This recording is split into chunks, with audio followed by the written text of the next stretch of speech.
Oke, saya izin record untuk sesi hari ini. Jadi sesi hari ini akan direcord untuk teman-teman yang hybrid atau nanti rekan-rekan yang belum bisa join via offline maupun online. Jadi bisa nanti di rewatch lagi di YouTube channel Alibaba Cloud Indonesia. Mungkin di rekan-rekan yang join online bisa konfirmasi dulu kalau misalkan suaranya terdengar jelas atau screen-nya sudah terlihat ya.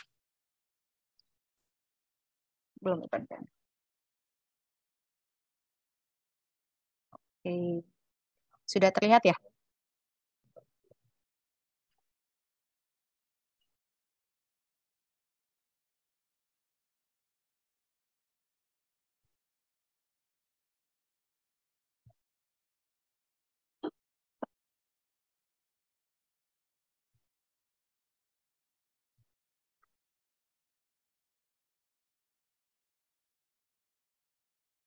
Oke. Dari rekan-rekan online di sini juga sudah konfirmasi kalau sudah terlihat. Oke. Baik, kalau gitu saya buka hari ini. Perkenalkan dulu, saya Gendis Anisti Kaira, bisa dipanggil Gendis. Saya Marketing Manager Alibaba Cloud Indonesia yang akan jadi host di Product Refreshment Training kali ini. Kalau misalkan rekan-rekan yang sebelumnya sudah join di sesi sebelumnya, kita ada mobile app development. Yang pertama itu di sekitar tahun lalu yang kedua di bulan lalu kita juga ada Product Refreshment Training Kubernetes, dan yang hari ini kita akan lebih fokus ke Big Data. Oke, dan hari ini saya juga turut mengundang dua speaker. Yang pertama Solution Architect dari Blue Power Technology, Mas Agil Fahmi. Terima kasih Mas Agil sudah bersama kita di hari ini. Dan juga yang kedua akan ada pemaparan dari Solution Architect Alibaba Cloud Indonesia, yaitu Sani Jovita. Oke, mungkin tanpa menunggu lebih lama lagi, kita bisa mulai dari sesi Mas Agil. Please, Mas Agil bisa dimulai. Oke, thank you Bang Gendis. Suara aku kedengar ya harusnya ya. Izin share screen.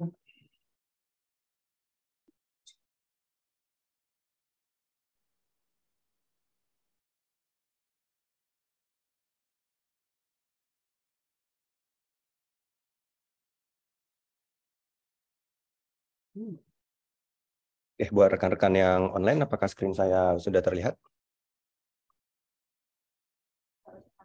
Aman ya? Oke, kalau gitu bisa saya mulai ya. Oke, selamat pagi semuanya. Assalamualaikum warahmatullahi wabarakatuh. Ya, terima kasih buat Bapak-Bapak, Ibu, rekan-rekan semua yang udah hadir secara offline dan online. Hari ini saya akan memaparkan sedikit bagaimana tren Big Data saat ini dan bagaimana ke depannya. Seperti itu. Sebelumnya saya akan mengenalkan diri. Saya Muhammad Agil Fahmi. Saat ini saya sebagai Solution Architect di Blue Power Technology atau biasa disebut BPT atau BPT.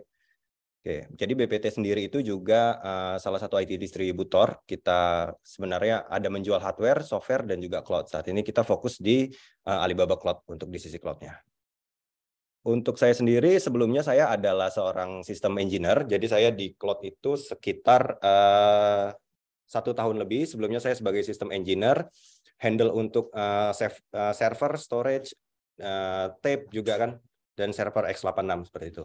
Dan saat ini di cloud saya juga handle untuk IaaS product, infra as a service, software as a service, dan untuk tahun ini saya fokus di produk big data seperti itu. Buat Bapak Ibu, rekan-rekan sekalian, jika ingin tahu lebih dalam mengenai Blue Power Technology bisa akses di website kita bluepowertechnology.com. Oke. Agenda hari ini. Agenda hari ini yang pertama intro tadi sudah saya sampaikan, saya akan membahas apa sih sebenarnya big data itu dan bagaimana trennya dan bagaimana Alibaba Cloud bisa mengcover semua tren-tren yang ada di big data saat ini. Seperti itu. Dan nanti akan ada beberapa use case yang saya paparkan. Seperti itu. Next, apa sih big data itu? Mungkin dari teman-teman, rekan-rekan yang online atau offline, Bapak Ibu, ada yang pernah dengar familiar dengan big data mungkin? Data yang besar. Data yang besar. Nggak salah sih, Pak. Yang benar. Yang lain mungkin, Pak? Buat integrasi. Ya, benar. Bisa juga. Oke, jadi apa sih big data itu? Jadi big data itu sebenarnya bukan produk ya, rekan-rekan. Sebenarnya big data ini teknologi, di mana teknologi ini diciptakan itu untuk mengcover untuk kebutuhan-kebutuhan yang tidak bisa dilakukan oleh data processing secara konvensional. Maksudnya apa? Jadi biasanya big data ini akan ada beberapa karakteristik di mana saat ketika data itu volumenya sudah terlalu besar atau misalnya kayak variasi datanya sudah sangat banyak, let's say misalnya sudah ada structured data dan unstructured data, misalnya ada video, ada foto yang ingin diolah, itu biasanya kita menggunakan teknologi big data seperti itu. Nah, ini biasanya kita sebut the five of data, atau biasa kita sebut karakteristik dari data seperti apa. Yang pertama, itu ada di sisi volume, di mana data itu biasanya bisa dari mega, giga, tera, peta, zeta, atau exabyte seperti itu. Dan biasanya banyak nih yang bertanya gitu, bisnis kita kalau mau menggunakan big data di level volume apa sih gitu kan? Sebenarnya tidak ada jawaban pasti gitu. Tapi biasanya kita suggest ketika data itu sudah mendekati tera ataupun data yang udah ratusan giga dan membutuhkan proses yang masif bisa dibilang, itu sudah bisa mulai menggunakan big data gitu. Next-nya itu the five of data itu yang kedua adalah velocity. Bagaimana data itu diproses, apakah dia ad hoc, misal one time, 2 kali, 3 kali, atau batching. Let's say misalnya kita punya kebutuhan proses data setiap sebelum office hour dan setelah office hour, biasanya seperti itu. Dan ada near real time, biasanya ada juga kebutuhan data itu di-sync dalam 5 menit, let's say gitu kan, atau dalam 1 jam sekali gitu. Atau yang lagi tren nih sekarang, real time. Nah, ini yang lagi tren, real time. Jadi bagaimana data itu ketika ada langsung diproses dalam waktu itu juga, dalam waktu yang sama seperti itu. Dan next-nya itu variasi data yang biasanya secara konvensional kita tahu data itu database biasanya structure ya, SQL mungkin kan. Nah, ini di dalam big data itu kita biasanya akan ada pengolahan lebih dari satu variasi data gitu. Baik itu structure ataupun unstructured. Contohnya di sini misalnya data dari database atau dari IoT, atau biasanya ini yang sebenarnya paling sering kita temui tapi tidak sadar, itu data dari mobile kita gitu kan. Let's say misalnya contohnya data-data dari Twitter gitu kan. Kita ambil contoh kayak seberapa banyak Twitter itu per detik nge-tweet, dan kita bisa analisis kayak seperti apa, let's say misalnya sentimen dari isi Twitternya atau seperti apa gitu kan. Data dari kamera juga, atau dari kendaraan, dan yang terakhir biasanya juga dari news atau magazine seperti itu. Nah, 3 ini biasanya akan menghasilkan yang namanya business evaluation seperti itu. Di mana dari business evaluation ini akan menghasilkan data yang akurat dan juga memiliki value. Gitu. Jadi dari pengolahan data ini pasti yang sangat diharapkan adalah bagaimana data itu nanti akan menghasilkan suatu value untuk suatu bisnis seperti itu. Nah, gimana sih tren big data sebenarnya saat ini gitu, dan apa sih yang diharapkan biasanya dari tren-tren tersebut gitu kan? Nah, di era saat ini biasanya kita tuh akan lebih banyak menggunakan data untuk sebagai keputusan, dan bagaimana caranya data itu bisa menjadi bagian dari keputusan seperti itu, dan lebih mendorong lah bisa dibilang untuk hasil-hasil yang lebih maksimal seperti itu. Nah, biasanya apa sih yang diharapkan? Yang pertama itu dari sisi volume dan value, bagaimana caranya data yang sangat besar dan mungkin belum memiliki value itu akan menjadi data yang kompleks dan memiliki nilai yang sangat dibutuhkan dari suatu bisnis. Next-nya itu bagaimana suatu bisnis itu yang tadinya jika belum menggunakan data belum maksimal bisa dimaksimalkan lagi dengan menggunakan pengolahan data. Dan tentu bagaimana caranya data itu yang tadinya sangat sulit dibaca, mungkin karena datanya sangat banyak variasinya, itu bisa sangat mudah dibaca. Seperti itu. Dan pemrosesan itu biasanya dibagi dalam 3 pilar. Yang pertama kita ada collecting data, yang dimana biasanya data itu bisa berasal dari historical, dari log, dari transaction, atau dari internet, atau dari lainnya. Seperti itu. Nah, pilar kedua ini menurut saya lumayan penting. Di pilar data platform.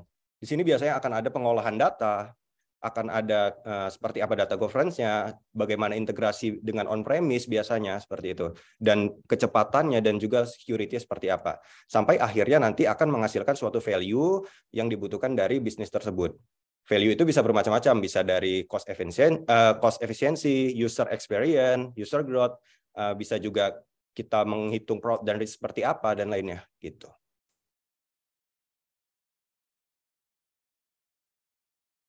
Oke, pertanyaannya sebenarnya simpel. Apakah on-premise bisa mengcover itu semua? Jawabannya sebenarnya bisa, tapi mungkin tidak optimal. Kenapa? Pasti on-premise itu akan ada keterbatasan-keterbatasan yang belum bisa sih, menurut saya belum bisa saat ini. Karena saya juga berangkat dari hardware, saya juga tahu, dan sekarang saya di cloud, untuk pengolahan data sebesar itu di on-premise itu tidak akan optimal. Kenapa? Ada beberapa alasannya. Seperti yang kita lihat di sini, untuk yang warna oranye ini adalah Alibaba Platform dan yang merah ini adalah on-premise. Yang pertama adalah ketika Bapak, Ibu, dan rekan-rekan sekalian tetap menggunakan on-premise untuk pengolahan data atau biasanya big data, itu kita akan masih memikirkan bagaimana kita patching manual, update, dan maintenance. Sementara kalau di Alibaba Cloud, kita udah ada one-stop platform. Di dalam itu kita nggak perlu lagi memikirkan bagaimana patching, bagaimana maintenance, semuanya udah by Alibaba. Karena kita bentuknya udah platform as a service. Kita nggak perlu lagi memikirkan bagaimana cara nginstallnya, bagaimana cara mungkin kayak maintenance itu udah nggak perlu memikirin lagi. Gitu. Next, kita juga udah mengadopsi automation, di mana kalau kita tahu on-premise, mungkin kalau mau automation harus akan ada lagi, let's say, tambahan dari manpower, atau mungkin bisa dibilang akan ada tambahan tools third party atau sebagainya, pasti kan. Seperti itu. Tapi kalau di kita itu udah enggak, jadi kita udah automation secara otomatis. Nah, untuk governance-nya seperti apa, kita juga ada namanya asset management. Jadi nanti data-data Bapak, Ibu, atau rekan-rekan sekalian itu bisa kita set policy-nya mau seperti apa. Let's say misalnya developer A itu cuma bisa akses di tabel tertentu, developer B akses di tabel tertentu, itu sangat memungkinkan. Seperti itu. Dan secara accessibility juga kita udah bisa untuk multi user, multi query, itu kita juga support. Secara security, apakah aman? Ini pertanyaan paling basic biasanya. Ketika data kita diolah di cloud, apakah aman? Alibaba Cloud sendiri itu sebenarnya kita udah comply dengan GDPR. Jadi GDPR itu standar data protection ya, standar dari Eropa. Itu kita udah comply untuk di sana. Dan tentu kita sebenarnya untuk sisi security sebenarnya lebih banyak, ada banyak lagi gitu. Cuman yang paling berkaitan dengan data itu di GDPR-nya, seperti itu. Untuk performance sendiri, kita udah ada hasil benchmark-nya juga. Untuk di tools-toolsnya itu, bahkan untuk data warehousing kita, itu kita udah compare bisa 10 kali lebih cepat dari open source punya, seperti itu. Dan untuk interface, kita nggak perlu lagi mikirin gimana deploy manual biar ini ada GUI-nya. Pasti kan developer sebenarnya nggak semuanya familiar dengan CLI, pasti kan. Nah, itu kita udah di Alibaba itu udah memikirkan bagaimana caranya user itu kayak mudah untuk melakukannya. Seperti itu. Dan lagi-lagi kalau di on-premise pasti full code untuk development-nya. Ketika kita ingin ada GUI, itu mungkin hanya beberapa tools ya. Menurut yang saya tahu hanya beberapa tools yang udah ready. Kalau mau, kita harus install third party lagi kembali. Seperti itu lagi. Gitu kan. Kita juga collaborate better untuk asset management. Ini berkaitan dengan governance tadi. Dan ini yang menurut saya paling valuable, save money. Ini pasti yang paling dicari sebenarnya dari suatu bisnis. Bagaimana caranya kita nggak perlu lagi invest di awal, seperti yang saya sampaikan. Kalau Bapak Ibu masih menggunakan on-premise sebagai pengolahan big data, itu kita akan invest di awal yang sangat besar menurut saya. Dan menurut saya itu nggak benar-benar worth it. Kenapa? Let's say, kalau hari ini kita butuh pengolahan data 100 giga. Besok kita butuh pengolahan data 200 giga. Besoknya lagi kita reduce nih ternyata jadi 100 giga lagi.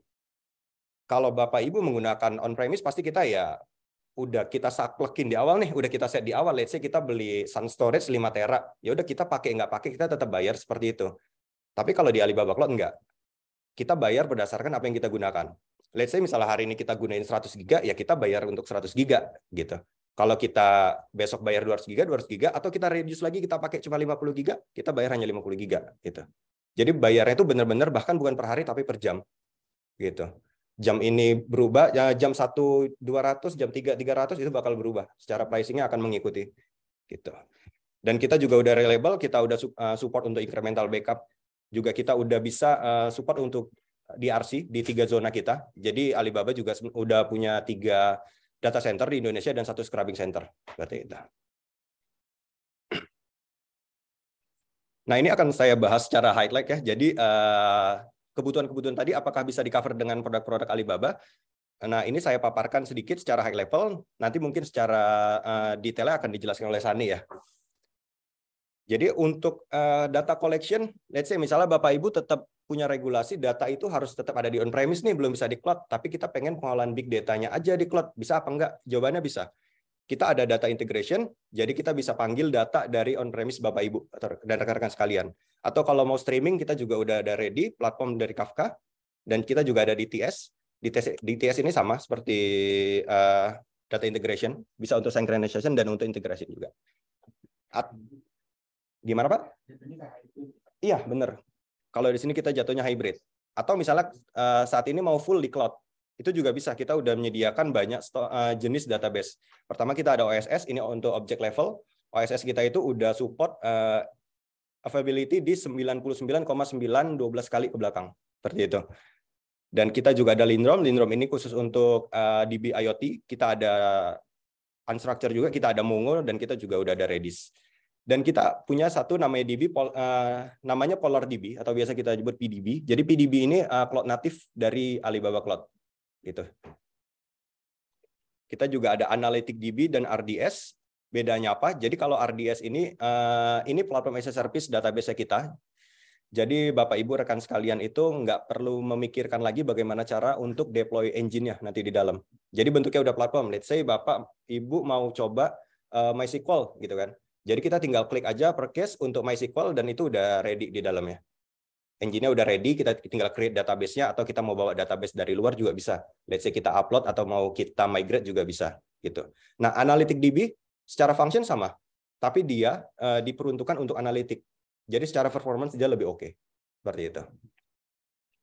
Next, jika data sudah di-store, kita bisa masuk ke analyze dan prosesnya seperti apa gitu. Nah, di Alibaba Cloud Big Data Platform kita ada namanya Max Compute. Max Compute ini bisa dibilang data warehouse-nya kita. Ini data warehouse untuk pengolahan data seperti itu, dan ini itu masuk dalam kategori near real time. Nah, gimana kalau misalnya kita butuh kita butuh data warehouse yang real time. Nah, kita punya Hologris jawabannya. Jadi Hologris ini satu platform kita yang lumayan oke, sangat oke malah. Jadi itu bisa mendukung data warehouse dalam level real time seperti itu. Kita juga ada IMAP-Reduce. IMAP-Reduce ini buat Bapak Ibu mungkin yang sudah menggunakan big data secara open source menggunakan Hadoop, let's say seperti itu. Nah, kita juga sudah sediakan di sini dalam bentuk platform lagi-lagi, dan kita nggak perlu memikirkan bagaimana cara deploy Hadoop-nya, bagaimana let's say HDFS-nya, Hive-nya, Spark, atau Yarn-nya, itu kita nggak usah memikirkan lagi. Just klik, dah langsung jadi semuanya. Seperti itu. Kita ada untuk metadata juga, dan kita ada real-time compute. Ini kita di dalamnya menggunakan engine-nya Flink. Jadi kalau Bapak Ibu memerlukan stream data analytic untuk stream data dalam bentuk real-time, itu bisa menggunakan Flink. Seperti itu. Kita juga udah support machine learning, atau biasa kita sebutnya platform AI atau PI. Di PI ini kita bisa melakukan modeling, kita bisa melakukan visualisasi, dan kita sudah support AutoML juga, dan di dalamnya sudah lumayan banyak untuk contoh-contoh modeling. Jadi Bapak Ibu kalau mau sudah mulai merambah ke machine learning atau deep learning, itu kita sudah support di dalamnya. Seperti itu. Dan kita juga udah support untuk pengolahan-pengolahan di sisi let's say Bapak Ibu butuh deep learning, itu juga bisa. Seperti itu. Last, untuk visualisasi, apakah dari Alibaba itu menyediakan? Jawabannya iya. Kita ada Quick BI dan DataV untuk visualisasinya. Dan kalau misalnya data itu dalam bentuk log, kita bisa simpan di log service, atau kita data itu mau langsung kita keluarkan untuk sebuah rekomendasi, kita bisa menggunakan AI Rec. Kita juga ada image search, open search. Image search ini kalau Bapak Ibu mungkin pernah searching lewat foto, jadi nanti langsung keluar hasilnya seperti apa. Nah, itu bisa menggunakan image search seperti itu. Nah, ini ada beberapa simple use case. Yang pertama, penggunaan Alibaba Big Data Platform jika untuk data warehouse. Biasanya kita bisa menggunakan data integration jika tadi hybrid. Dan untuk data warehouse-nya bisa kita olah di Max Compute menggunakan DataWorks. DataWorks ini berperan sebagai workspace-nya. Gitu. Jadi di dalam DataWorks itu sudah include data integration, Max Compute, dan nanti ada data model dan lainnya seperti itu. Kita bisa langsung consume untuk di DB-nya, atau jika kita mau langsung untuk visualisasi juga bisa. Seperti itu. Untuk machine learning, prosesnya hampir sama awalnya di 3 ini. Dan selanjutnya PI Studio ini yang tadi saya sempat mention, ini untuk modeling ya. Jadi Bapak Ibu bisa melakukan modeling di sini, dan untuk visualisasinya kita bisa menggunakan PyES. Seperti itu. Ini untuk use case jika kita menggunakan Flink untuk real-time compute. Jadi Bapak Ibu bisa ambil data dari manapun, dari Cloudbase, ECS. ECS ini VM-nya yang ada di Alibaba, atau dari IDC data center, di local data center, atau outside data dari manapun, upload manual itu juga bisa. Bisa kita bisa upload di Lookup, atau bisa kita stream di Kafka-nya kita. Setelah itu untuk pengolahannya kita bisa menggunakan Flink, yang nantinya untuk visualisasi bisa di data V, di BI table, bisa itu kita menggunakan Quick BI atau Tableau, itu juga sudah support, atau di online system yang lainnya. Next, ini real case-nya untuk Moji Weather. Nah, ini jadi salah satu penyedia forecasting untuk perkiraan cuaca. Jadi mereka untuk flow-nya adalah mereka mengambil weather business log-nya itu dari outside ya, biasanya mungkin kalau di Indonesia seperti BMKG mungkin ya, ngambil data dari BMKG dan langsung dikonsum menggunakan Express Connect. Express Connect ini satu produk kita yang berfungsi untuk melakukan koneksi X-Connect dari Alibaba Cloud ke data center. Jadi ketika Bapak Ibu membutuhkan koneksi dari on-premise ke Alibaba, itu memungkinkan dengan Express Connect, dan itu secara private. Nanti bekerja sama dengan ISP, seperti itu. Nah, setelah data dikonsum, itu dilakukan warehousing di mass compute, dan setelah itu dilakukan data integration ke physical dari dari Moji Weather ini, yang nantinya akan menghasilkan sebuah report atau dynamic static gitu. Dan juga dari Moji Weather ini menggunakan Flink sebagai untuk stream datanya, seperti itu. Oke, simpel pemaparan saya hanya sampai di situ. Mungkin Mbak Genis bisa langsung tanya jawab ya. Ya, boleh. Oke, mungkin dari rekan-rekan yang offline ataupun online, jika ada pertanyaan bisa langsung raise up. Atau yang dari online mungkin dari Q&A ya Mbak Genis ya. Yes. Tadi yang saya terima itu yang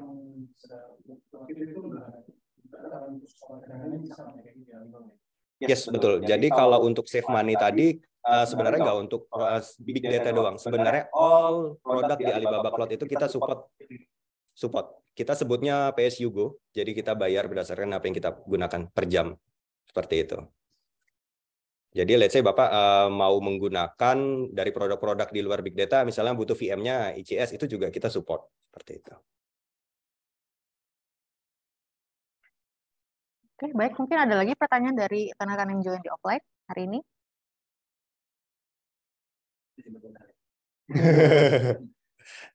Atau mau sesi private setelah ini juga, monggo Pak.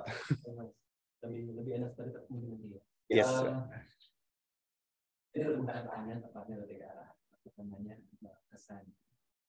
Sesuatu yang bagus dari hulu sampai hilir. Ini kecurigaan kami wujudnya kan sebenarnya juga ya Mas ya. Gimana kita bisa menentukan apa yang kita akan pakai sehingga ini bisa optimal.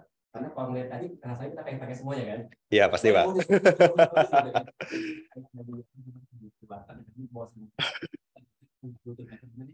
Itu sih gimana kita bisa tentunya kan mesti dilihat juga ya kebutuhan kita apa bisa dipanennya kapan ya antara apa sekarang gitu. Iya. Tapi ada hal teknisnya tadi. Kita baru memulai Mas istilahnya bikin data lake gitu kan.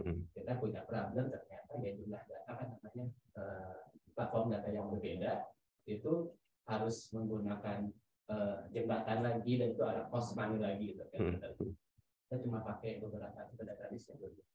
Karena Mas kita Postgres tadi Mas ternyata dengan solusi yang kita pakai sekarang ternyata nggak bisa untuk yang relasional seperti itu. Ternyata yang ingestingnya hanya untuk yang object based seperti itu. Kira-kira kalau di hari gimana? Apakah bisa pakai untuk yang naik datanya dari yang relasional?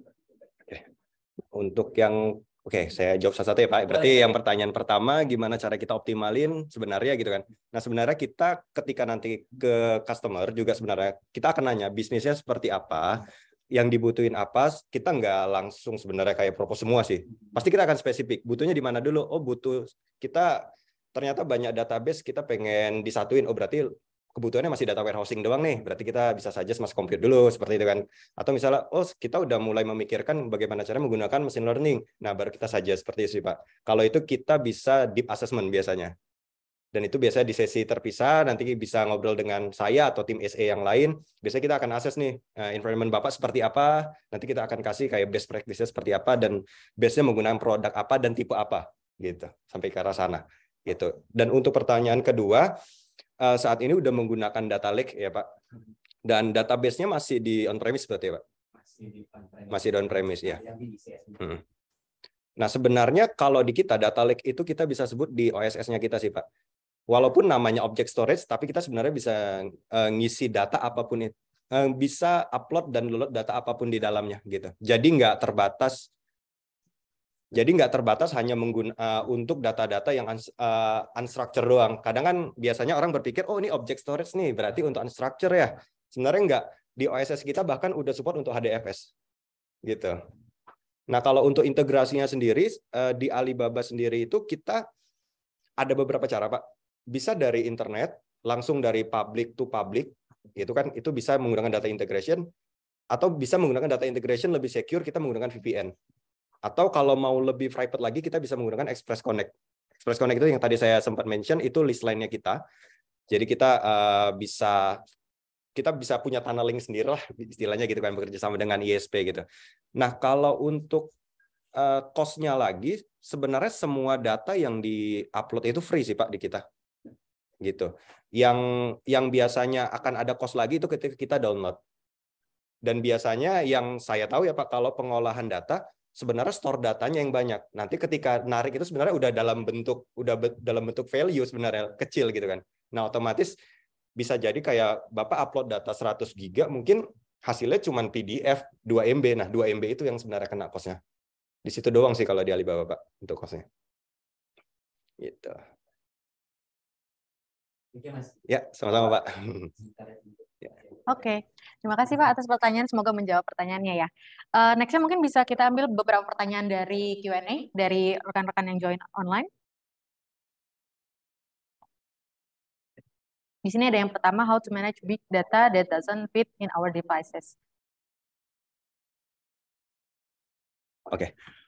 Gimana cara manage big data? Maksudnya di our device ini mungkin di Bapak punya server atau Ibu punya server gitu ya, mungkin ya. Nah kalau itu nggak bisa, kita udah bisa mulai yang tadi saya sampaikan, udah mulai kita beralih ke data warehouse secara cloud, seperti itu. Mungkin kan bisa kita bilang kalau di on-premise itu kan ada keterbatasan ya, tadi saya sempat mention juga. Nah itu udah mulai bisa sih untuk store data, let's say di data warehouse-nya kita atau di data lake untuk di OSS-nya kita gitu. Dan OSS itu menurut saya lumayan sangat-sangat murah sih. Itu per giganya, aduh saya agak lupa, Mbak Aca, OSS berapa per giganya? Banyak banget nolnya, saya sampai nggak hafal, itu per giga. Gitu. Dan itu kita ada tiering biasanya, ketika kita store data lebih banyak, itu akan lebih murah lagi biasanya. Dan itu bisa dalam bentuk nanti, let's say, tipenya bisa standar, kita bisa archive juga, archive itu akan lebih murah lagi nanti, bisa 2 kali reduce dari harga sebelumnya, seperti itu. Oke, semoga sudah menjawab pertanyaan pertama ya dari teman-teman yang join online. Lalu di sini ada pertanyaan kedua dari Unandar J. Bisa elaborate perkembangan Alibaba Cloud AI Chatbot in relations with ChatGPT? Wah, menarik nih. Udah bahas ChatGPT aja ya. Untuk saat ini sih belum sih. Belum ada relation dengan ChatGPT. Karena yang kita tahu ya ChatGPT itu sebenarnya punya dari salah satu big company juga ya, gitu kan. Dan itu yang kita sebenarnya belum tahu, sebenarnya nggak hanya di Alibaba menurut saya, di public cloud lain sebenarnya akan bertanya-tanya apakah bisa ya bekerja sama dengan ChatGPT apa enggak. Tapi menurut saya saat ini itu belum, dan akan sedikit sulit karena kan kalau kita tahu perkembangan ChatGPT juga itu lagi mau dipakai ke Bing ya, gitu kan. Gitu sih. Oke. Oke, terima kasih Mas Fahmi untuk jawabannya. Yes. Semoga menjawab pertanyaan dari Bapak Unandarje. Lalu di sini juga ada pertanyaan lagi. Kalau dari SearchDB seperti Oracle, on-prem atau cloud bisa? Oke. Kalau dari Oracle, jadi di Alibaba itu kita sebutnya Oracle compatible, gitu. Jadi ketika Bapak Ibu punya data di Oracle, itu bisa kita migrate ke cloud native DB kita, yang tadi saya sebut PolarDB. Gitu. Jadi nanti kita akan ada satu tools namanya Adam atau Adam. Itu tools assessment untuk melihat seberapa kompleks sintak Bapak Ibu, seberapa kompleks DB di dalamnya, kita bisa akses sampai level aplikasi. Nanti akan ada kelihatan reportnya itu compatibility-nya seberapa. Seberapa persen, seberapa besar persentasenya untuk di-migrate gitu. Iya, benar Pak. Gitu. Oke, baik. Terima kasih Mas Fahmi. Lalu selanjutnya ada pertanyaan dari Evan Kurnia Alim. Does big data atau deep learning training happens on premise? We can turn off or and log out on the training process will still happen. Oke, mungkin maksudnya ketika kita melakukan training di deep learning gitu ya, dan membutuhkan untuk stop seperti itu mungkin ya, stop di tengah jalan kalau yang saya tangkap jawabannya, itu memungkinkan sih. Jadi nanti ketika Bapak Ibu melakukan train dan trainnya sudah tidak dibutuhkan, itu bisa di stop gitu. Dan nanti bisa di resume lagi gitu. Oke. Oke, terima kasih Mas Agil. Yes. Lalu pertanyaan terakhir sejauh ini dari teman-teman online di sini ada, apakah ada best practice yang lebih efisien dan efektif saat pembentukan metadata DDL? Saat ini challenge-nya harus manual menyesuaikan DDL search versus DDL target. Kalau untuk best practice-nya sebenarnya kembali lagi ke tim developernya ya, seberapa familiar dengan DDL-nya kalau menurut saya ya. Karena sebenarnya nanti ketika sudah memahami konsep DDL di on-premise, sebenarnya di Max Compute itu nggak terlalu ini ya, nggak terlalu sulit kalau menurut saya yang saya lihat gitu. Gitu, Bang Gendis. Oke, terima kasih Mas Agil. Mungkin ada lagi pertanyaan dari rekan-rekan yang join offline sebelum kita lanjut ke sesi kedua. Atau kalau rekan-rekan online yang masih mau bertanya, silakan taruh pertanyaan di kolom Q&A ya. Yes, Pak. Boleh sebutkan nama dan dari mana? Ya, Pak. Saya itu bikin report itu biasanya custom banget dari pasir. Yes. Itu kan bisa dibikin serumit apa bisa, asal query-nya benar kan? Yeah. Query dari SQL Server. Oke. Jadi ada prosedur. Sekarang itu udah kompleks banget. Yes. Akhirnya jadi sebuah report. Yes.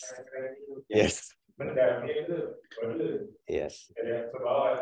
Iya. Nah, saya mau nanya, apa big data bisa berubah itu dengan instan? Maksudnya itu buat seminggu, bisa matahari. Oke. Kalau untuk query sebenarnya, kalau query ketemu query nggak bisa sih, Pak.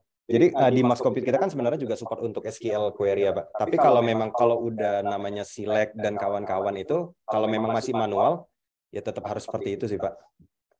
Gitu. Tapi kita ada kalau di Max Compute itu nanti ketika kita melakukan data warehousing, itu kita bisa drag bedanya itu di kita meminimalisir untuk query dalam satu tempat seperti itu. Jadi nanti kita bisa pisahkan kayak drag and drop-nya juga. Gitu. Misalnya yes, betul Pak. Jadi nanti let's say kita mau select tabel ini doang dengan kondisi apa gitu kan. Nanti kita bisa tarik modelnya, baru kita tarik modelnya lagi gitu. Jadi nanti akan ada satu seperti kayak tree seperti itu. Gitu. Lebih ke arah manfaat data sih dibanding query itu apa yang saya ganti pakai big data. Artinya kenapa ada big data? Oke. Kalau big data itu sebenarnya kan lebih untuk mengejar yang kalau kompleksitivitas dari suatu bisnis itu menurut saya belum bisa sih Pak kalau untuk disederhanakan, karena kan itu case by case ya, karena ketika kita menggunakan suatu query itu nggak bisa yang namanya kayak karena kita di sini menyediakan platform ya. Kita menyediakan platform yang dinilai itu jauh lebih baik dari platform open source lainnya, seperti itu misalkan Pak. Tapi untuk penggunaan di dalamnya itu tetap kembali dari kompleksitas dari bisnis atau customer-nya sih Pak. Gitu. Jadi kalau memang dasarnya query-nya itu udah kompleks, ya memang agak sulit Pak kalau menurut saya. Gitu. Jadi manfaat big data apa nih? Kalau manfaat big data untuk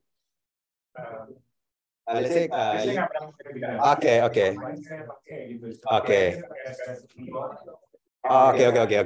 Oh ya, tadi sebenarnya saya udah jelasin di awal ya Pak, mungkin agak ketinggalan. Jadi ya, jadi nggak apa-apa Pak, saya jelasin tetap. Jadi sebenarnya itu kenapa kita butuhkan big data itu pertama ketika data-data Bapak itu untuk secara volume, untuk secara size itu udah sangat-sangat besar dan itu akan sangat mengganggu kalau kita menggunakan DB secara konvensional. Let's say kita masih menggunakan MySQL atau misalnya kita masih menggunakan Postgre gitu kan. Dan yang lain adalah ketika data-data Bapak itu udah sangat bervariasi. Mungkin saat ini untuk report Bapak kan masih kalau yang saya pahami harusnya masih narik-narik dalam bentuk structure data. Ya. Nah, biasanya big data itu digunakan ketika kita udah ngomongin variasi data yang banyak.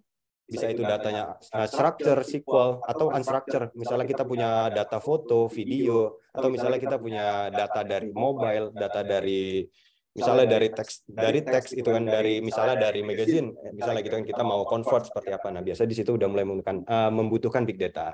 Dan juga tadi yang saya sempat mention di velocity-nya, jadi data itu seberapa cepat harus diolah.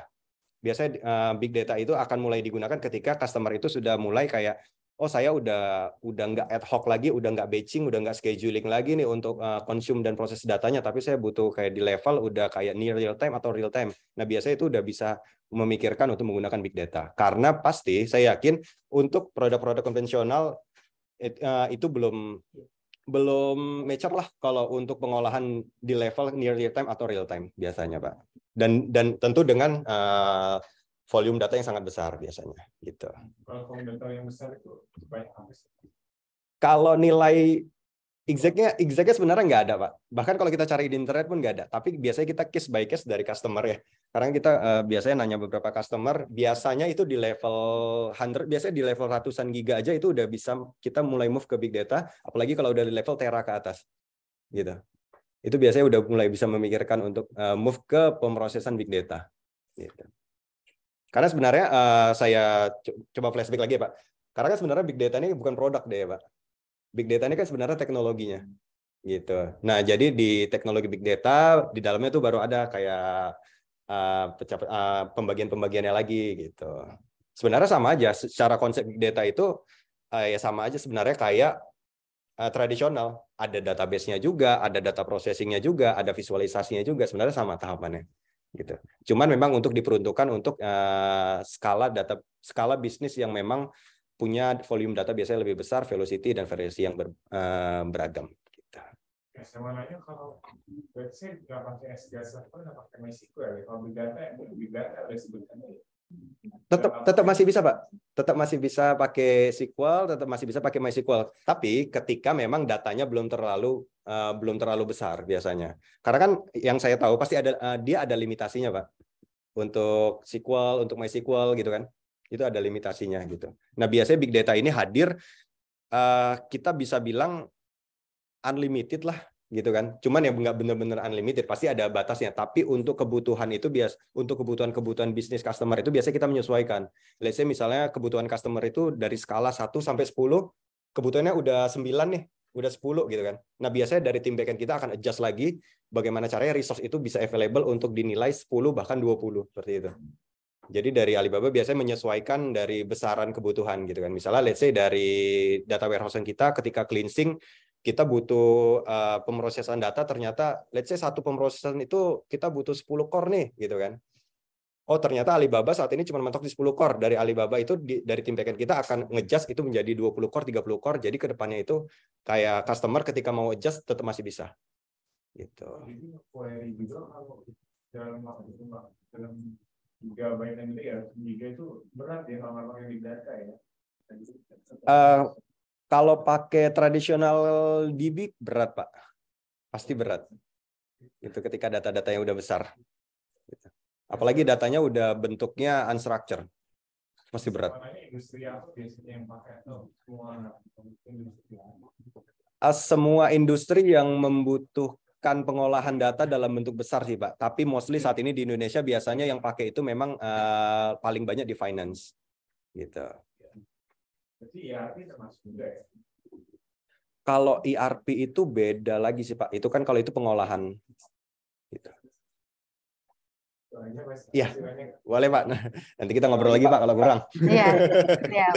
Oke, terima kasih ya Pak atas pertanyaannya. Semoga tadi cukup menjawab. Jika ada pertanyaan lagi, tenang aja. Nanti kita masih ada sesi satu lagi.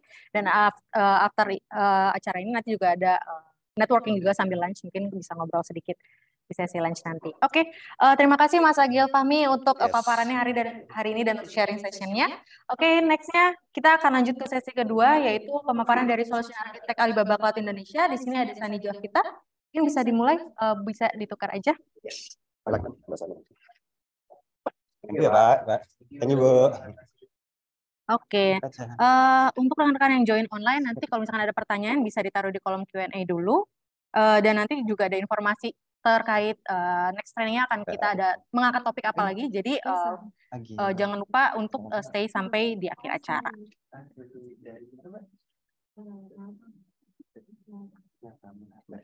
Oke. Dari Sani sudah oke? Udah kelihatan screen-nya online? Oke. Di sebelahnya sudah oke ya? Oke. Mungkin bisa dimulai? Orangnya bisa Selamat pagi semuanya buat yang udah join online maupun offline. Perkenalkan, nama saya Sani, selaku Solution Architect Alibaba Cloud Indonesia. Dan mungkin di sesi kali ini materinya akan lebih ke Big Data Refreshment Training ya. Jadi pertama mungkin saya akan mulai mengenai perkenalan secara general apa itu Big Data dulu, baru masuk ke dalam produk-produk Big Data-nya di Alibaba Cloud akan saya jelaskan satu persatu.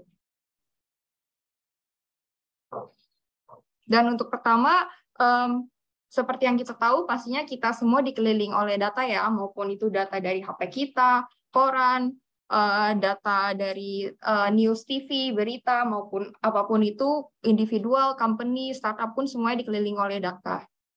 Dan ada survei yang menyebutkan bahwa di 2021 kemarin ada sebanyak 2,5 kuintillion, yaitu 2,5 triliun bytes of data yang diproduksi oleh setiap harinya oleh kita semua.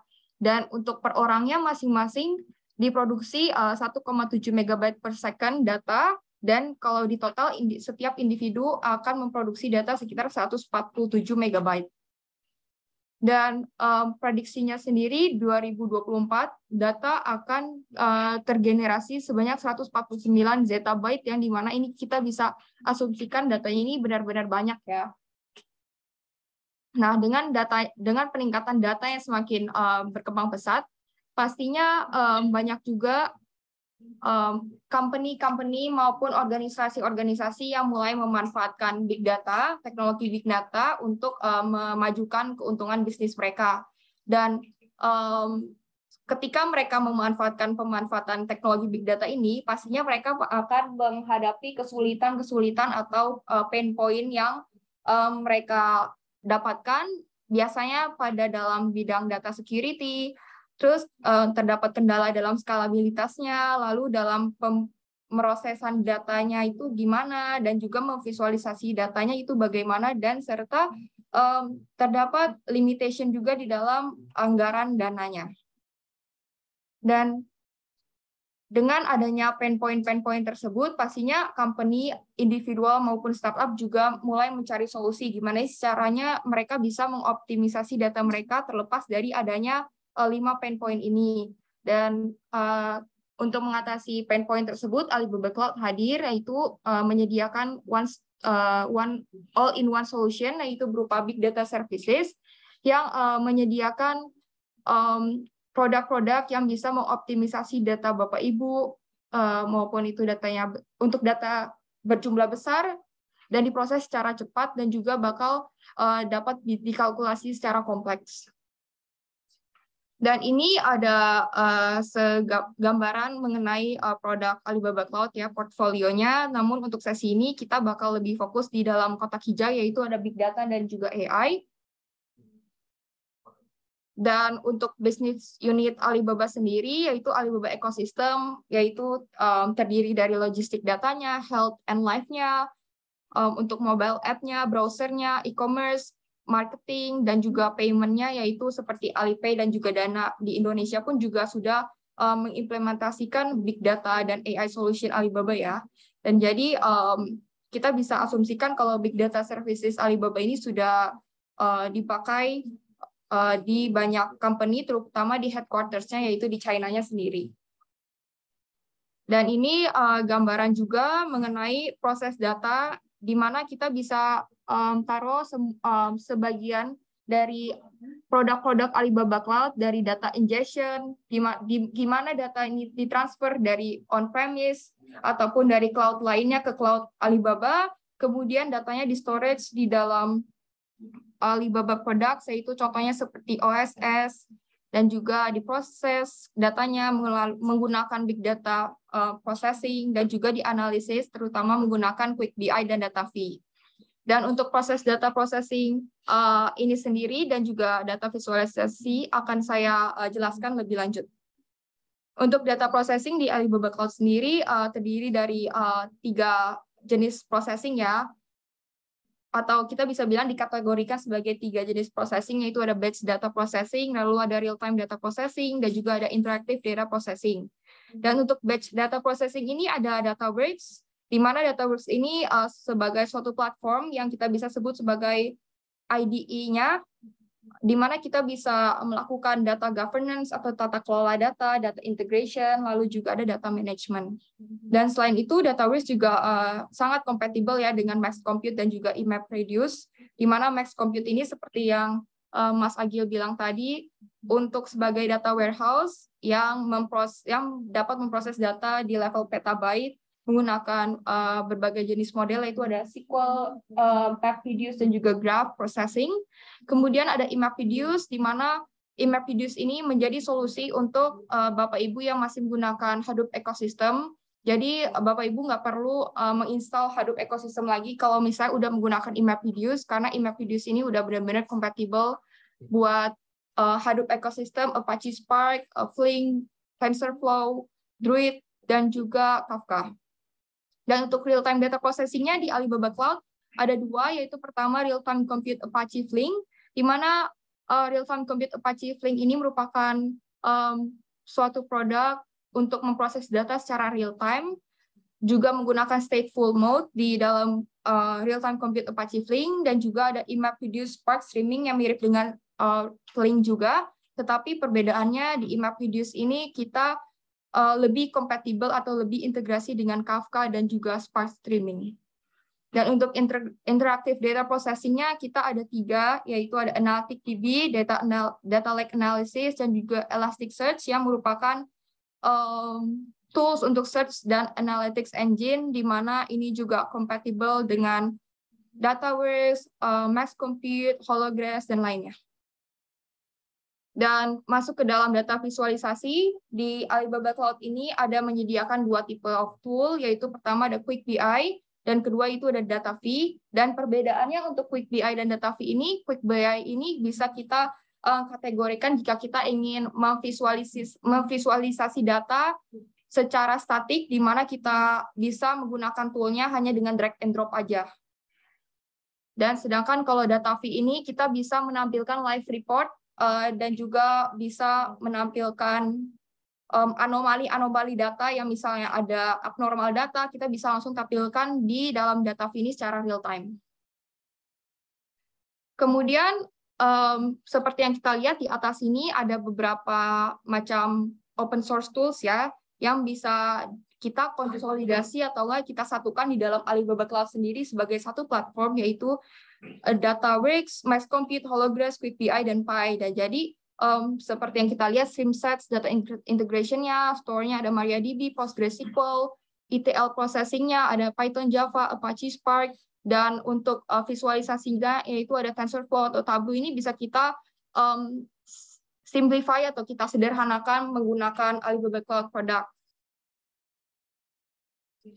Dan untuk big datanya sendiri di Alibaba sudah lumayan cukup lama ya, sudah berkembang dari 2009 sampai sekarang udah lebih kira-kira 12 tahun ya. Dan ini untuk less developed field-nya, technology exploration-nya, ini merupakan awards yang Big Data Services Alibaba Cloud sudah dapatkan. Dan untuk salah satu use case-nya yaitu di tahun 2020 pada saat event Double 11, Max Compute data warehouse Alibaba Cloud ini berhasil untuk memproses data lebih dari 1,7 exabyte data per hari, dan untuk data warehouse-nya sendiri berhasil schedule data lebih dari 10 juta instances per hari. Dan bagaimana sih hubungan atau relasi dari semua produk-produk big data di Alibaba? Dan untuk semua produk big data di Alibaba ini semuanya terintegrasi atau terpusat dalam satu platform, yaitu Dataworks sebagai platform as a service.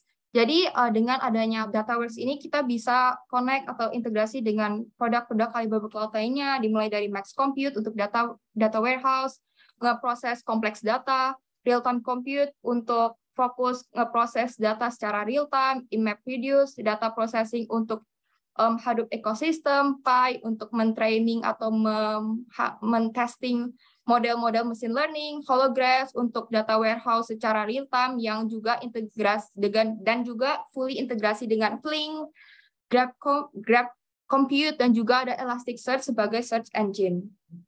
Dan untuk penjelasan lebih lanjut, saya akan mulai dari Max Compute terlebih dahulu.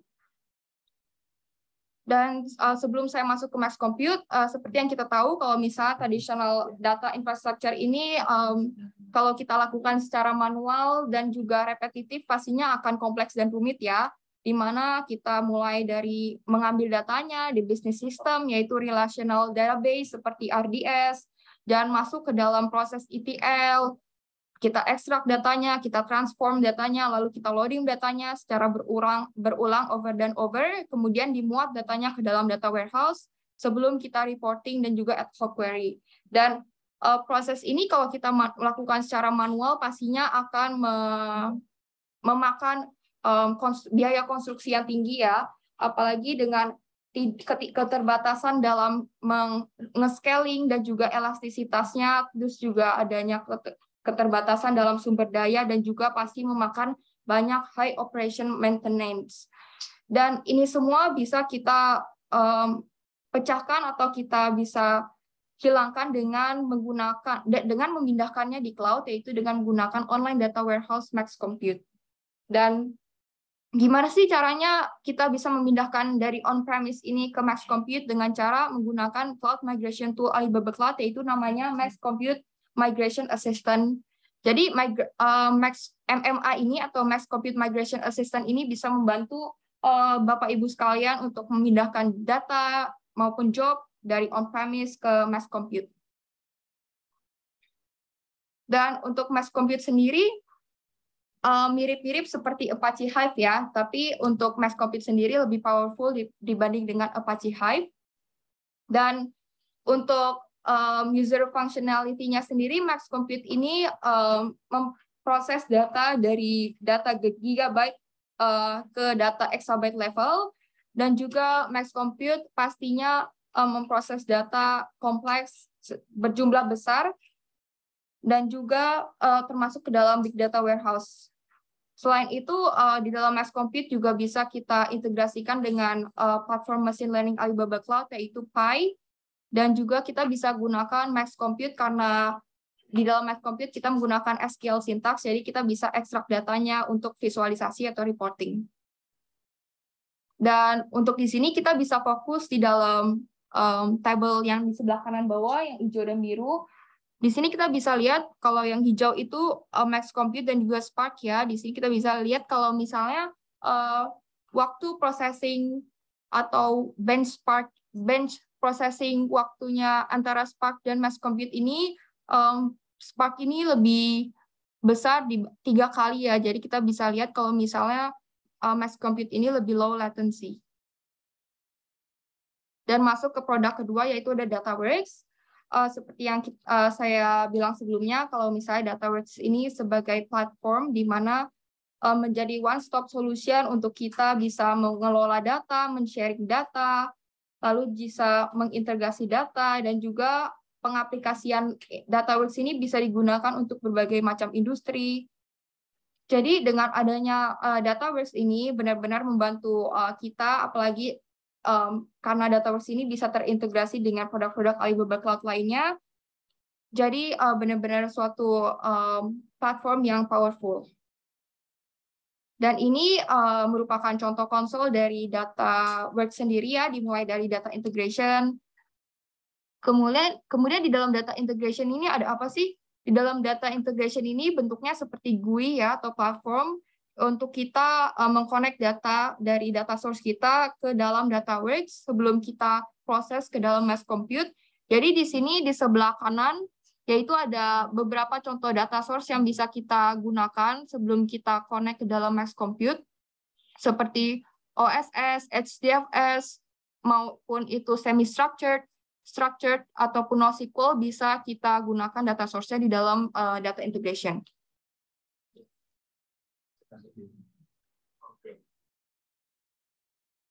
Kemudian di dalam data studio bentuknya seperti ini. Seperti yang kita bisa lihat, bentuknya seperti drag and drop ya. Jadi kita bisa drag node-nya untuk dihubungkan, dan kita juga bisa menggunakan node ini untuk job scheduling secara offline. Dan selain itu di Data Studio kita juga bisa melakukan DDL statement di sebelah kiri. Lalu kita juga bisa sebenarnya upload copy paste di DDL statement kita ke dalam Dataworks tanpa harus type manually lagi. Kemudian di sebelah kanannya kita bisa lihat ini merupakan bagian dari data integration, di mana kita bisa specify data source kita. Contohnya di sini kita nge-specify data source kita OSS, kemudian dimasukkan ke dalam data target kita atau destination-nya yaitu mass compute. Dan setelah kita memasukkan semua data source dan data targetnya, kita bisa nge-preview nih datanya udah benar atau belum. Kemudian kita juga bisa mapping datanya secara otomatis dari data source ke data targetnya. Dan masuk ke service Dataworks lainnya, yaitu ada Operation Center. Di dalam Operation Center ini kita bisa nge-manage job-job atau scheduling yang kita sudah lakukan. Contohnya kita bisa ngelihat job mana nih yang berhasil atau enggak, job mana yang failed atau enggak, job mana yang sedang running. Selain itu di dalam Operation Center kita juga ada fitur alarm ya, di mana kita bisa mendeteksi adanya node-node yang ada isu atau enggak, jadi bisa langsung di-prevent kalau misalnya node-node lainnya belum terinfeksi. Dan kemudian ada data map di mana ini kita bisa memanage data kita dan juga metadata kita. Contohnya seperti nge-view details tentang metadata kita. Kemudian juga bisa melihat kategori-kategori data metadatanya seperti apa. Dan untuk workspace management-nya sendiri di sini kita bisa memanage atau enggak memberikan permission kepada role-role sesuai dengan workspace yang berbeda. Contohnya di sini untuk role owner kita bisa melihat permission-nya semuanya full ya, full granted. Sedangkan kalau ONM tidak full granted, jadi semua permission list-nya bisa kita edit di dalam workspace management. Dan ini adalah contoh di mana kita bisa memberikan role ke masing-masing member untuk setiap workspace yang berbeda. Contohnya di dalam member ada saya, Sani, role-nya cuma workspace manager, saya bisa edit role lainnya untuk menjadi data analyst, visitor, ataupun saya juga bisa mengklik remove button di dalam actions column untuk menghapus member saya di dalam workspace yang saya tidak mau kerjakan. Dan untuk data quality center di sini kita pastinya untuk mendeteksi dan juga memverifikasi kualitas data yang sedang diproses ya. Selain itu di dalam data quality center kita juga bisa mendeteksi adanya exception atau enggak isu-isu yang hadir dalam node yang sedang kita running. Di dalam Data Service Studio sendiri kita juga bisa nge-create API hanya dengan klik-klik button saja, tidak harus writing code, sehingga bisa kita deploy ke dalam produk Alibaba Cloud, yaitu Cloud API Gateway. Dan masuk ke produk ketiga, yaitu Machine Learning AI Platform for AI, di mana Pi ini menjadi produk Alibaba Cloud All-in-One Solution, di mana Bapak Ibu bisa mentrain, testing, deploy machine learning modelnya di dalam Alibaba Cloud Pi. Dan di Alibaba Cloud Pi ini dibagi menjadi 3 produk, yaitu pertama ada Pi Studio sebagai GUI tool-nya for artificial intelligence dan machine learning, di mana Bapak Ibu bisa menggunakan lebih dari 100 plus algorithms komponen hanya dengan drag and drop saja. Selain itu, di dalam algorithmsnya juga bisa digunakan untuk data preprocessing, feature engineering, text analysis, model training, model evaluation, dan juga prediksi suatu model. Selain itu, fitur keunggulannya dalam Pi Studio juga ada Auto ML Tuning, yaitu kita sudah mempunyai 7 tuning methods, termasuk dengan deep learning framework seperti TensorFlow, MXNet, dan juga ada Caffe. Dan ini adalah salah satu contoh model yang sudah dibuat, di mana datanya pertama di-split, kemudian di-training, dan dihasilkan prediction-nya sebelum masuk ke dalam model evaluation. Dan produk kedua di dalam Pi yaitu ada Data Science Workshop, mirip seperti kalau Bapak Ibu tahu seperti Jupyter Notebook. Dan ini notebook based modeling yang dimana sudah terintegrasi dengan semua produk Alibaba Cloud, jadi lebih gampang penggunaannya. Dan di dalam Pi DSW ini keunggulannya dibandingkan dengan Pi Studio lebih membuat kita sebagai technical user bisa mengembangkan algoritma yang sudah ada yang tidak ada di dalam Pi Studio. Selain itu, di dalam DSW juga mensupport beberapa framework yang seperti kita lihat di dalam Pi Studio ini belum ada. Lalu terakhir ada Pi IaaS, Elastic Algorithm Service, fungsinya untuk monitoring dashboard. Selain itu di dalam IaaS kita juga bisa mendeploy model kita sebagai RESTful API. Dan ini ada contoh konsol di dalam Pi. Dan ini skenario machine learning yang biasanya digunakan untuk diimplementasikan ke dalam Pi Studio, DSW, dan juga IaaS. Skenarionya termasuk dalam OCR, maupun image recognition, machine translation, NLP, marketing, AI, dan juga recommendation. Lalu masuk ke dalam produk keempat, yaitu ada real-time compute with Apache Flink, di mana kita bisa memproses data secara real-time di Alibaba Cloud, yaitu dengan menggunakan produk Apache Flink ini. Dan Apache Flink ini bisa memproses data secara millisecond level, sehingga kita bisa bilang kalau Apache Flink ini high performance dan juga fault tolerance yang tinggi, karena di dalam Flink ini menggunakan stateful mode, jadi semua transaction yang diproses akan direkam di dalam Flink ini. Selain itu, Flink ini juga mensupport high-level API seperti Data Stream API, Table API, dan SQL. Lalu untuk arsitekturnya sendiri, seperti yang kita bisa lihat, Flink ini mensupport data source yang beragam, ya. Contohnya seperti membaca ECS Online Service Log, kemudian sensor data dari IoT. Selain itu juga bisa membaca binlog data dari RDS, ataupun juga dari PolarDB. Dan kemudian untuk proses Flink-nya tersebut, data source tersebut akan dikirim ke dalam data tunnel. Contohnya untuk di Alibaba ada namanya Apache Kafka for Message Queue, di mana datanya tersebut diubah menjadi sequence of message, diubah menjadi berbentuk pesan. Kemudian Flink akan membaca datanya dari dalam Kafka tersebut, kemudian diproses. Setelah diproses, data tersebut akan dimuat ke dalam data service atau data warehouse seperti Holographs, Max Compute, maupun Elasticsearch. Dan ini adalah contoh pengaplikasian skenario Flink, bisa untuk real-time data warehouse, untuk real-time recommendation, untuk video recommendation, maupun news recommendation, kemudian ada untuk ETL processing, kemudian terakhir real-time monitoring untuk mendeteksi adanya penipuan ataupun adanya anomali dalam sistem Bapak Ibu. Dan ini contohnya mirip seperti arsitektur yang sebelumnya yang ini, tapi di sini lebih dijelaskan bagaimana Flink bekerja dari suatu aplikasi real time. Contohnya kita bisa ibaratkan ini adalah arsitektur untuk aplikasi financial trading. Di mana kalau di financial trading kan semua aplikasinya, semua sistemnya, prosesnya terjadi secara real time kan. Nah, di dalam proses financial trading tersebut, datanya tersebut akan diingest masuk ke dalam Flink, dan kemudian jika ada terjadi perubahan maka akan diupdate ke dalam database sebelum akan ditampilkan di dalam live report atau dashboard seperti data fee. Dan ini ada contoh skenario lainnya di mana data source-nya ini dimulai dari Oracle atau SQL Server, kemudian jika terjadi adanya update atau penghapusan atau pembaruan, maka Flink ini akan bekerja menggunakan Dataworks CDC contohnya untuk melakukan real-time data processing masuk ke dalam data warehouse Holograss.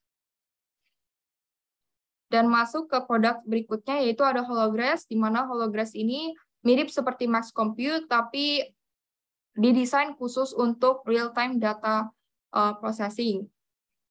Dan ini adalah contoh arsitektur dari Holograss, di mana data source-nya dimulai dari database ataupun log data, diproses masuk ke Flink, kemudian disimpan atau di-store ke dalam Holograss, dan kemudian ditampilkan dalam dashboard application ataupun reports third party seperti Tableau.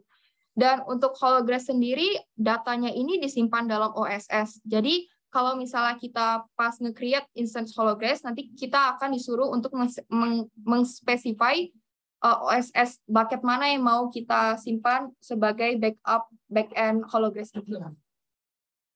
Dan produk berikutnya ada IMapReduce, di mana merupakan data processing untuk ekosistem Hadoop. Dan selain itu, IMapReduce juga sangat kompatibel dengan Mass Compute, Flink, Kafka, dan produk Alibaba Cloud lainnya. Dan untuk cost optimization sendiri di IMapReduce juga mensupport cluster auto-scaling, spot instances, mensupport OSS, dan juga temporary cluster. Dan ini merupakan contoh produk-produk yang compatible atau fully integrated dengan IMapReduce, karena IMapReduce ini juga menyediakan big data produk yang komprehensif, contohnya seperti Hadoop ekosistemnya sendiri, kemudian ada Apache Kafka, ada TensorFlow untuk analyzing atau deep learning framework, kemudian ada Druid untuk data visualization, kemudian ada Zookeeper. Dan produk terakhir yaitu ada Elasticsearch, di mana Elasticsearch ini bisa kita bayangkan sebagai Google Search Engine ya, tapi ini produk Alibaba Elasticsearch, di mana saya bisa bilang kemampuannya lebih bisa digunakan untuk berbagai macam use case jika dibandingkan dengan Google Search. Dan apa sih itu Elasticsearch? Elasticsearch ini merupakan search engine yang bersifat open source, kemudian distributed karena Elasticsearch ini hanya perlu di-deploy dalam satu single node saja, sehingga kita bisa scale si Elasticsearch ini secara horizontal ke dalam ratusan server, sehingga kita bisa sebut Elasticsearch ini sebagai produk yang bisa dengan cepat nge-scalable-nya.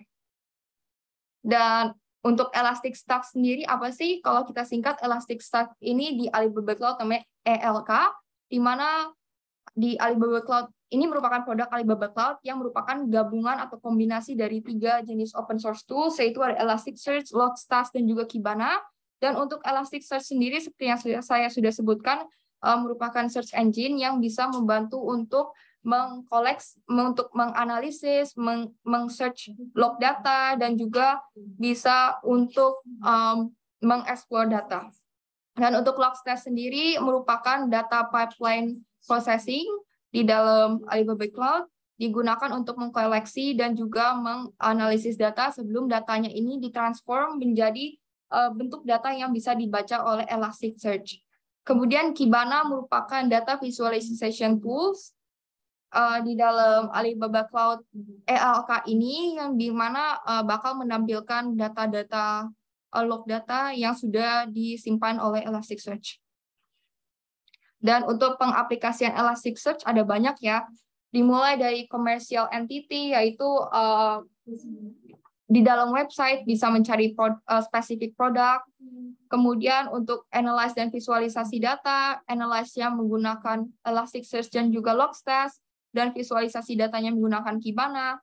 Lalu untuk geospatial search juga bisa karena Elasticsearch ini mensupport berbagai jenis data type ya, terutama teks, data type berupa teks, numerical, dan juga data bentuk geografis juga disupport. Selain itu, di dalam Elasticsearch juga pastinya mensupport analisis log data. Dan gimana sih caranya kerjanya Elasticsearch untuk men-storing data?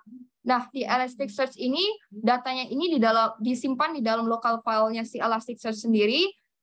Jadi data di dalam Elasticsearch ini disimpan dalam bentuk indeks di dalam local file-nya. Kemudian data di dalam indeks itu disimpan lagi dalam partisi yang disebut juga shard, atau biasa kita taunya sharding. Dan kemudian datanya itu, data shard tersebut bakal diduplikat untuk mencegah terjadinya adanya kesalahan atau enggak, untuk membantu supaya datanya itu selalu available. Dan biasanya big data ini dipakai untuk typical use case apa sih? Biasanya dibagi menjadi 4 bagian. Pertama yaitu ada serverless, di mana kita nggak perlu server apapun, jadi semuanya operation and maintenance bisa dilakukan di dalam Mass Compute dan juga Databricks. Lalu untuk Hadoop sendiri, kalau ada use case Hadoop, ada use case penggunaan bisnis yang menggunakan Hadoop, bisa langsung menggunakan EMR karena itu sudah mencakup semua Hadoop ekosistem, yaitu Spark, Kafka, Flink, Druid, dan lainnya. Lalu untuk Elasticsearch sendiri, Elasticstack sendiri, jika mau melakukan searching, analyzing, dan juga storing, dan juga visualisasi, bisa langsung menggunakan ELK, yaitu Elasticstack, karena sudah termasuk Bits, Elasticsearch, Logstash, dan juga Kibana.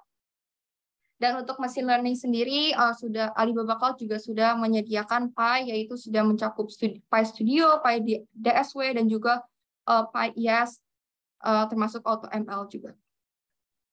Dan ini ada case study dari Big Data Product, yaitu pertama ada Advanced AI, di mana seperti yang saya akan jelaskan terlebih dahulu apa sih itu Advanced AI.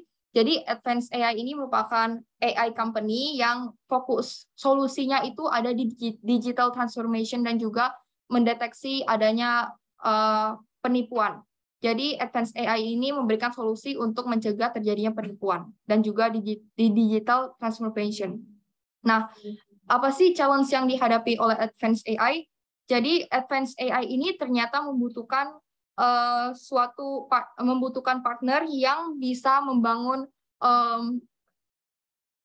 cluster computing dengan skala yang besar, termasuk juga dia membutuhkan data warehouse yang memiliki high performance, high availability, high scalability, dan juga pastinya cost efficiency. Dan ini semua Advanced AI menggunakan produk Big Data Alibaba Cloud, yaitu seperti Databricks untuk sebagai platform IDE-nya, kemudian Max Compute untuk data warehouse-nya, kemudian real-time compute untuk proses data secara real-time, kemudian memakai juga Elasticsearch.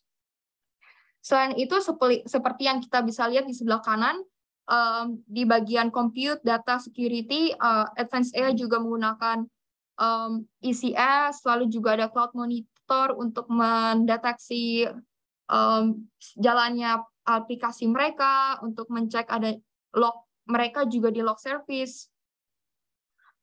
Selain itu juga ada beberapa database yang mereka gunakan ya, termasuk seperti Redis, OSS, RDS, dan juga MongoDB.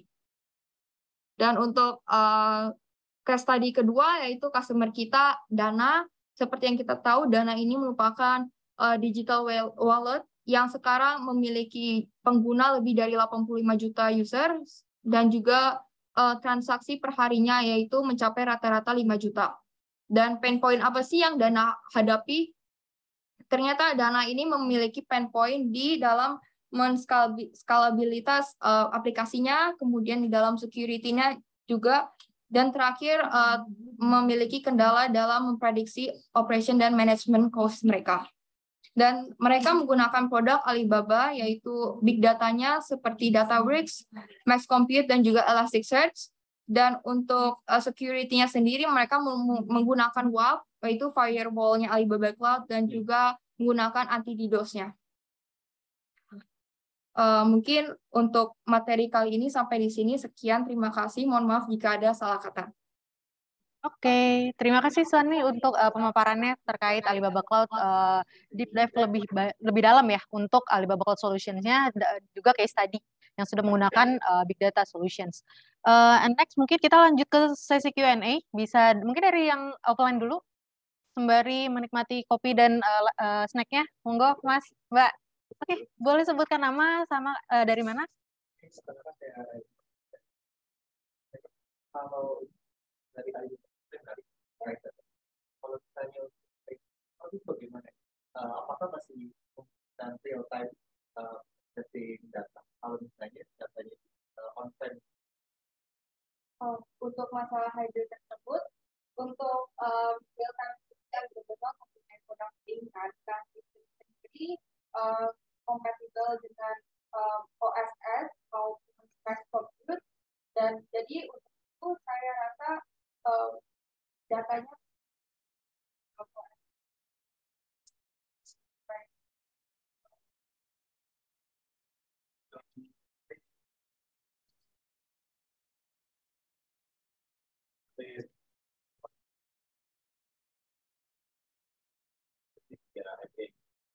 Kalau betul bahwa kalau dia pengen performance dari tadi customer kan public atau kalau mereka tidak terpakai dia tidak terus kita dengan yang toolsnya kan dia ada yang batch atau time. Mungkin mau tambahin juga, ini ada ini juga mendukung API ya, seperti data API, kemudian SQL, dan juga mensupport library Java, Python, dan Scala. Kemudian digunakan untuk hybrid solution juga seperti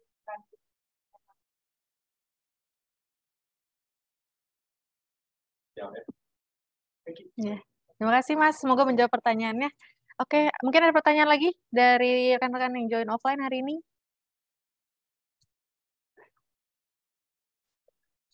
Kalau belum, mungkin kita bisa go through ke pertanyaan yang ada di online ya. Oke, di sini ada satu pertanyaan dari Biondi Septian. Apabila kita punya OLTP database yang running on-premise karena mengandung data sensitif, apakah possible untuk kita proses dengan ETL tool untuk menghasilkan data-data agregasi yang tidak sensitif pada Max Compute? Itu pertanyaan pertama. ETL tool apa yang harus kita gunakan untuk memproses dan menghasilkan data agregasi tersebut dari OLTP on-premise ke Max Compute di Alibaba Cloud? Mungkin bisa pertanyaan yang pertama dulu kali ya.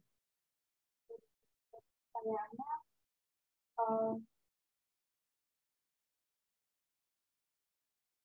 apakah kita possible untuk proses ETL tool untuk menghasilkan data-data yang agregasinya tidak sensitif pada Max Compute?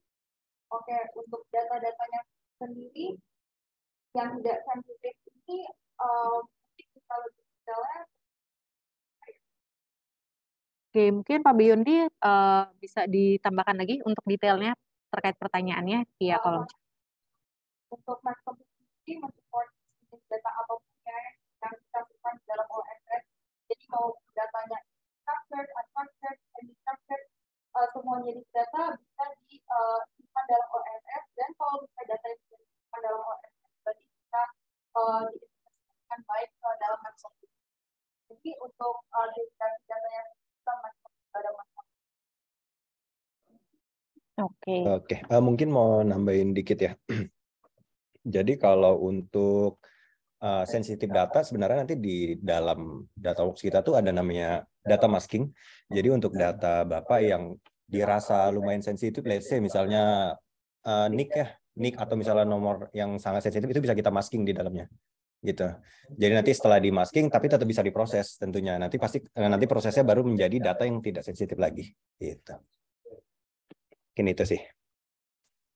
Oke. Terima kasih Sani dan Mas Agil sudah menambahkan dan semoga menjawab pertanyaan dari Pak Biondi Septian. Oke, di sini ada juga yang menanyakan there will be another simulation in full English. Ya, hopefully we can ini ya Pak ya, we can conduct in English later in another event. Oke. Next-nya mungkin yang join offline ada lagi pertanyaan? Untuk yang offline, yang online. Di sini ada yang nanya materi ini di-share ke email. Sure, nanti kita akan share recordingnya ya. Tapi untuk materi PPT kita akan confirm dulu dengan speakernya dulu ya. Sebelum kami bisa share untuk materi PPT-nya. Oke. Ada lagi. Oh, di sini ada pertanyaan lagi di sesi online dari Unandar J. Elasticsearch ini lebih commercial grade app, jarang dibicarakan publik penggunaannya walaupun base-nya open source Elasticsearch. Iya, benar seperti yang kakaknya bilang kalau Elasticsearch ini emang commercial grade app ya. Tapi di sini mungkin saya lebih menjelaskan apa saja sih produk Big Data sehingga kita bisa mengetahui perbedaannya. Seperti Elasticsearch kan digunakan untuk selain buat search engine, selain itu juga digunakan untuk data warehouse. Jadi saya lebih memaparkan perbedaannya dari Mass Compute, Postgres, dan juga Elasticsearch. Oke, semoga menjawab pertanyaan dari Mas Unandar J. Oke, so far belum ada pertanyaan lagi dari yang sesi online. Mungkin yang di offline kalau ada pertanyaan lagi. Monggo, Mas, Mbak. Oke, boleh sebutkan nama dulu?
Kalau source-nya database itu ada trigger change di sana gitu.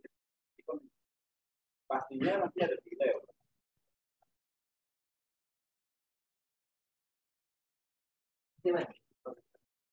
Oke, terima kasih atas pertanyaannya tadi, Mas. Semoga menjawab pertanyaannya. Next-nya di sini ada pertanyaan lagi. Oh, oke. Di sini ada feedback. Training ini lebih mantap kalau ada lab code-nya buat refreshment. Oke, siap. Kami tampung sarannya. Thank you, Mas. Oke, ada lagi? Di online belum ada so far. Offline lagi mungkin ada pertanyaan tambahan.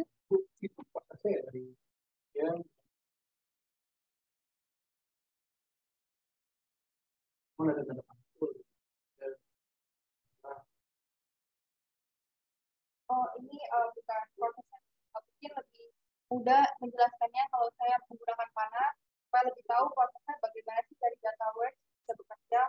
Kan kalau masukkan data kan biasanya jadi tahap pertama kan dalam suatu platform. Makanya saya taruh data pertama, kemudian lanjut ke data studio untuk menampilkan kontrolnya, data apa, dan juga lanjut ke dalam data quality, bagaimana cara kita mendeteksi atau memverifikasi kualitas data, lanjut sampai ke bagaimana kita meng-assign atau ganti dalam tahap penggunaan data.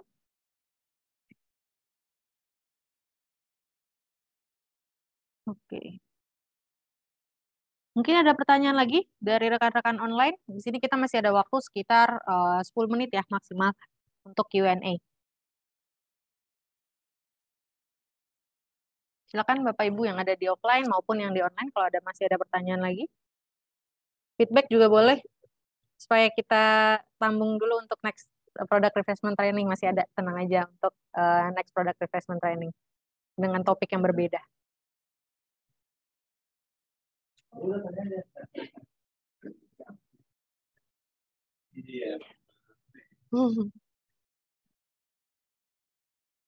Oke.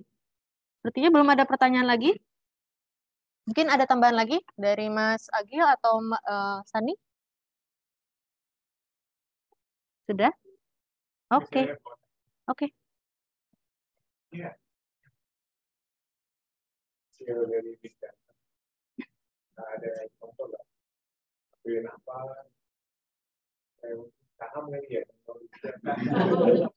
Pokoknya biasa insentif. Biasa insentif. Kita bisa melihat dari banyak hal yang bisa dilakukan karena jumlahnya masif dan gampang. Contohnya kayak persebaran, misalkan persebaran pembeli nih, customer beli produk ini ada di daerah mana aja. Feedbacknya dan masih datanya. Real time atau enggak tergantung pada ya pilihan tadi ada batch dan real time seperti macam supply data kayak begini. Tapi kita support both real time maupun batch. Jadi kalau saya gambarkan big data, di transaksi sedikit nggak perlu pakai big data. Nggak bisa pakai produk Alibaba lainnya. Bahkan nah Excel pun bisa. Orang masih bisa di kota itu stoknya hanya ratusan atau ribuan. Jadi kita support dan dapat insight-nya. Ini memang dibuka untuk kepentingan besar. Iya, makasih Pak Deki atas pertanyaannya. Semoga menjawab. Oke, mungkin itu jadi pertanyaan terakhir untuk sesi kita hari ini. Dari yang online, so far belum ada pertanyaan lagi. Oke, terima kasih Sani untuk sesi kedua pemaparan untuk lebih dalam terkait Alibaba Cloud Product Solution kita. Dan juga tentang case study-nya juga tadi sempat disinggung. Let me share screen untuk sedikit info untuk next event. Oke.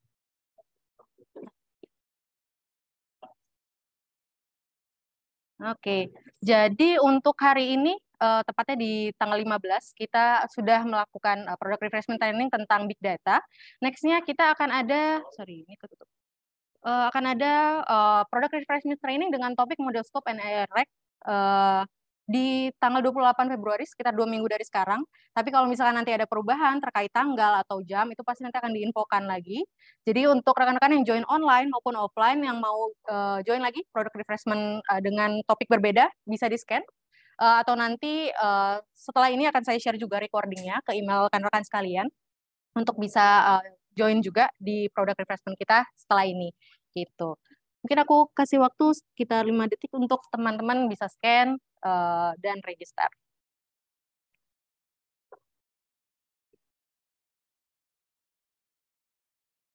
Oke, itu untuk product refreshment training kami setelah ini. Next-nya di sini ada,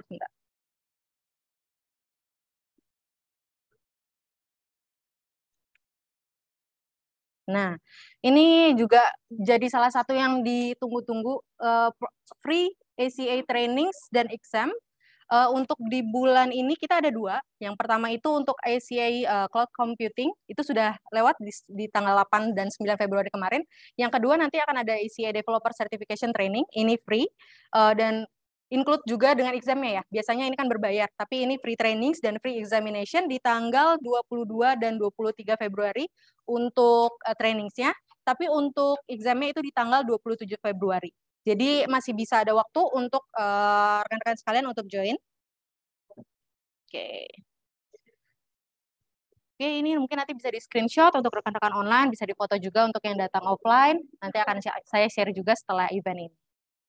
Dan last but not least, terakhir, kita tidak bosan juga untuk mengajak teman-teman yang belum join community group di WhatsApp. Jadi untuk segala informasi, ke depannya kita akan ada informasi free ACA training ataupun ada event lainnya, itu akan kita share lewat WhatsApp group, WhatsApp community group kita.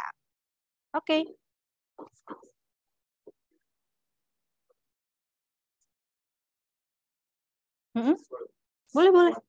Boleh. Ini free buat siapapun bisa join ke WhatsApp group community kita untuk bisa mengetahui informasi selanjutnya ya untuk event-event kita. Oke, dari saya mungkin cukup sampai di sini. Saya mau ngucapin terima kasih juga untuk Mas Agil, thank you sudah join bersama kita, dan Sani juga untuk menjadi speaker hari ini. Nextnya kita akan undang juga beberapa speaker lain ya, dengan wajah berbeda, dengan informasi berbeda di 2 minggu setelah ini. Oke, terima kasih Bapak Ibu. Mungkin yang datang offline kita bisa foto bersama, lalu kita bisa lunch bareng di luar. Oke, terima kasih teman-teman online yang udah join juga via Zoom webinar. Saya ucapkan terima kasih dan selamat siang.